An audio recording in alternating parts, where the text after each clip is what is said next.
Good morning, friends, or almost good afternoon in a couple of minutes here. It's just about to turn 12 noon here on Eastern time. It's August 29th, Sunday. Hope everyone's having a good weekend. Um Today's video is going to be kind of a bizarre one. I do want to kind of discuss this whole hearing voices issue a little bit and kind of talk about some things I've learned in therapy that we can do about that. Um, but I'm not really sure which way is the best way to go about it, which is kind of why I'm making this video. But I do before I get into it, I do want to share some good news. I've been wanting to work for a long time now, and I think that might be about to happen. Um, there's a church that's not too far from my building that's hiring for a janitorial position, and it's real part-time. It's only a couple days a week, so it wouldn't like interfere with my benefits or my health insurance or anything like that. Just very part-time. um and I think it'd be a great way to re-enter the workforce. I think it'd be a great way to see how well I'm able to work with schizoaffective disorder and how that works out. um and I don't know, it just seems like a good opportunity to me.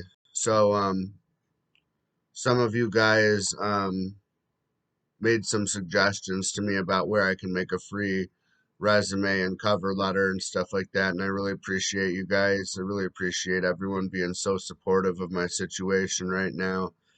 And I'm gonna basically apply for the position because my mom is the one who taught me about the position, and it's been they've been posting it for quite a while now, for like a couple of months now. So I don't think they've found anybody yet. I think they're still looking for people, because why would they still keep posting it after a couple of months?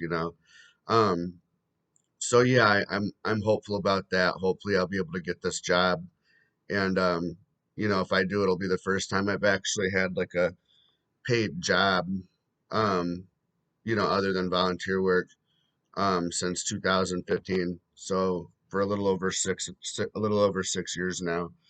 But so yeah, that's the news I wanted to share with you guys. That's kind of what my goal is. I'm gonna try to go after this job. But what I really wanted to talk about today was this whole hearing voices issue, because I as far as what you can do for this issue, I've been suggested a few different things, and I'm not really certain like which way is the best way to go with. Um, sometimes I use a combination of the three.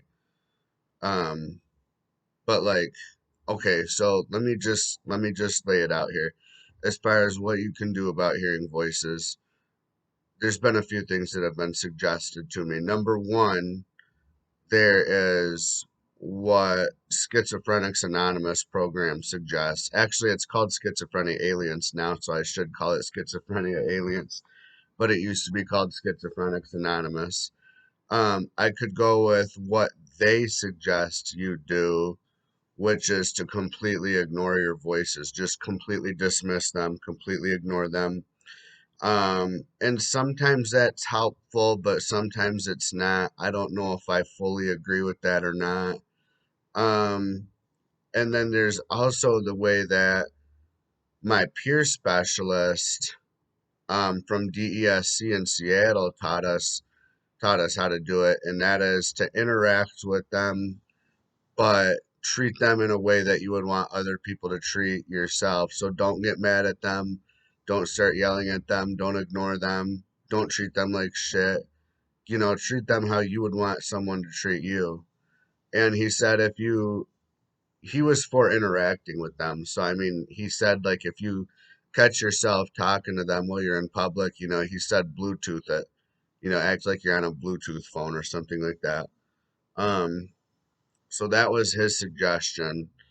And then there's also, when I first got diagnosed in like 2015, 2016, I used to talk to this guy named Ben Shane Roberts from Colorado. Really good guy.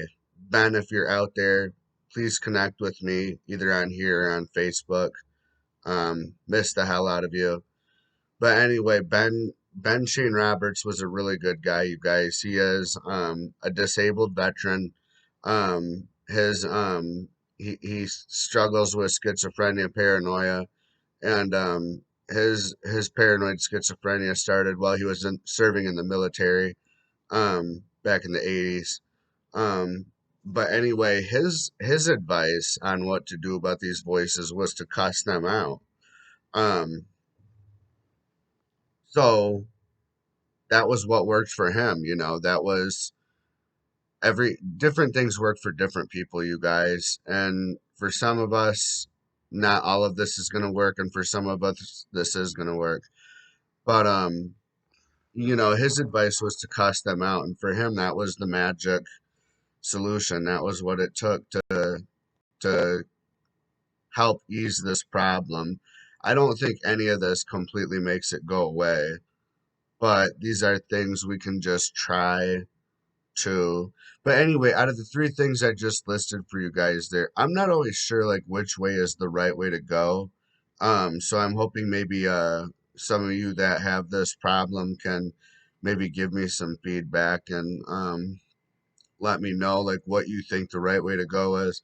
Sometimes I use a combination of the three, and if one thing's not working, then I'll try another way. That kind of thing. Um, so yeah. And then actually, now that I think about it, there was another interesting suggestion I heard. Going back to what my peer specialist said.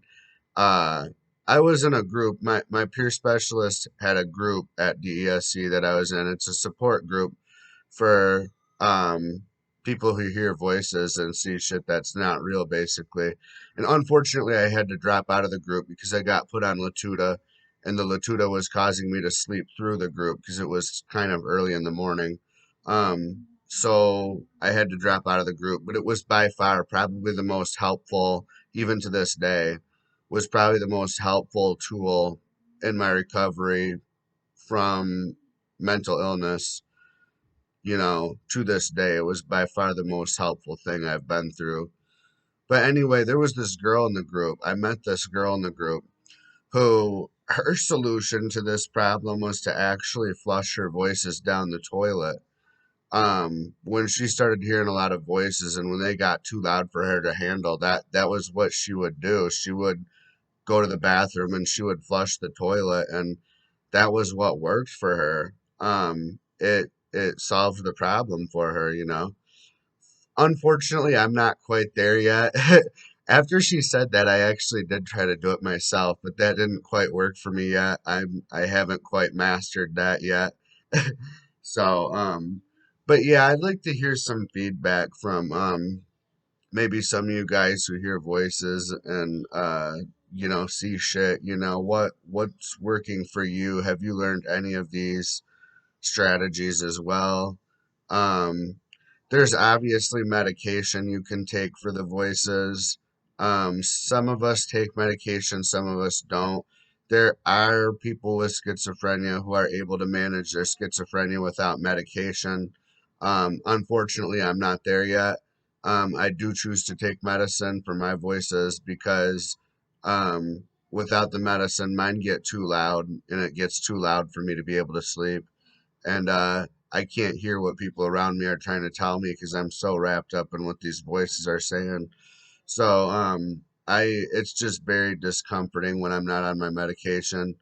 So I choose to stay on it. But I wanted to make this video to kind of talk about like things other than medication because like we hear so much about medication. We got to talk about other treatment options too. So let's not forget about the other treatment options. So yeah, guys, that's pretty much all I have. I hope everyone's having a good weekend, and I hope you guys have good plans for this upcoming week. Probably talk to you guys sometime later this week. Bye, guys.